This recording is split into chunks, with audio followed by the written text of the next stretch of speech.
শীতের সিজনে বিভিন্ন ধরনের সবজি পাওয়া যায়।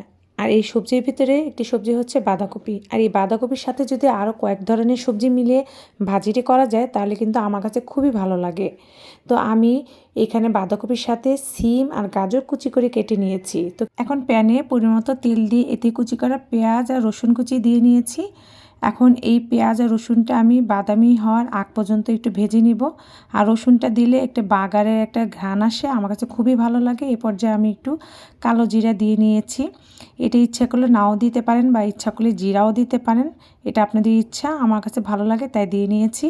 তো এখন এর ভিতরে সামান্য লবণ দিয়ে এখন আমি এর ভিতরে একটু হলুদ দিয়ে দিলাম। আর তেলের ভিতরে কিন্তু হলুদটা দিলে যে কোনো সবজি ভাজির কালারটা অনেক সুন্দর আসে, এই জন্য আগে হলুদটা দিয়ে তারপরে এখন আমি সবজিগুলো দিয়ে দিচ্ছি। আর দেখতেই পাচ্ছেন কতটা সুন্দর লাগছে সবজিগুলো। আর এই শীতের সিজনে এত এত ধরনের সবজি পাওয়া যায়, এই সবগুলো সবজি মিলে যদি এটি ভাজি করা যায় এটা রুটি বা ভাতের সাথে খেতে কিন্তু দারুণ লাগে। আর এখন আমি এই সবজিগুলো সবগুলো দিয়ে দিচ্ছি। যখন এটি ভাপে দেওয়া হবে বা ঢেকে দেওয়া হবে তখন কিন্তু এই সবজিগুলো কমে যাবে। তো আমি সবগুলো সবজি একবারে দিয়ে দিলাম, দিয়ে এখন আমি এটি ঢেকে দিব।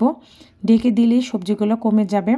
কার কার এ ধরনের সবজি খুব পছন্দ? আমার কিন্তু বিভিন্ন ধরনের সবজি একসাথে মিশিয়ে ভাজি করলে আমার খুবই ভালো লাগে। তো এই যে দেখতে পাচ্ছেন আমার ভাজিগুলো অনেকটা কমে গিয়েছে।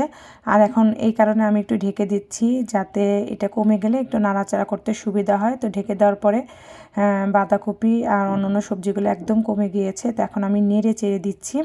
নেড়ে চেড়ে দিলে এখন ওই লবণ হলুদ আর সব কিছুর সাথে এটি ভালো মতো মিশে যাবে। আর দেখতে পাচ্ছেন সামান্য পানিও উঠেছে, আর এই পানি দিয়েই কিন্তু ভাজিটা সুন্দর মতো সেদ্ধ হয়ে যাবে। তো এখন আমি এটা একটু নেড়ে চেড়ে দিচ্ছি। এখন আমি এই পর্যায়ে একটু কাঁচামরিচ দিয়ে দিচ্ছি, কারণ এখানে ভাজিটা ঝাল হওয়ার জন্য কোনো কিছু দেওয়া হয়নি। তো আমি এখানে 4-5টা কাঁচামরিচ ফালি করে কেটে দিয়ে নিলাম। তারপরে আবার একটু ঢেকে দিলাম জানি এটি ভালো মতো সেদ্ধ হয়। তো আমি আবার নেড়ে চেড়ে দিচ্ছি। ভাজি সবাই তো করতে জানে, তো আমি এভাবেই করি সবসময়, আমার কাছে খুবই ভালো লাগে। তো এখন আমি একটু নেড়ে চেড়ে দিয়ে এভাবে করে আমি ভেজে নিব, একটু ভাজা ভাজা করে নিব। আর নামানোর আগ মুহূর্তে ধনেপাতা কুচিয়ে দিব, কারণ শীতের মধ্যে যদি ধনেপাতা না দেওয়া হয় তাহলে যে কোনো রান্নায় কিন্তু ভালো লাগে না। ধনেপাতাটা দিলে টেস্টটা দ্বিগুণ বেড়ে যায়। তো এখন আমি একটু ধনেপাতা কুচি দিয়ে এখন আবার একটু নেড়ে চেড়ে নিচ্ছি।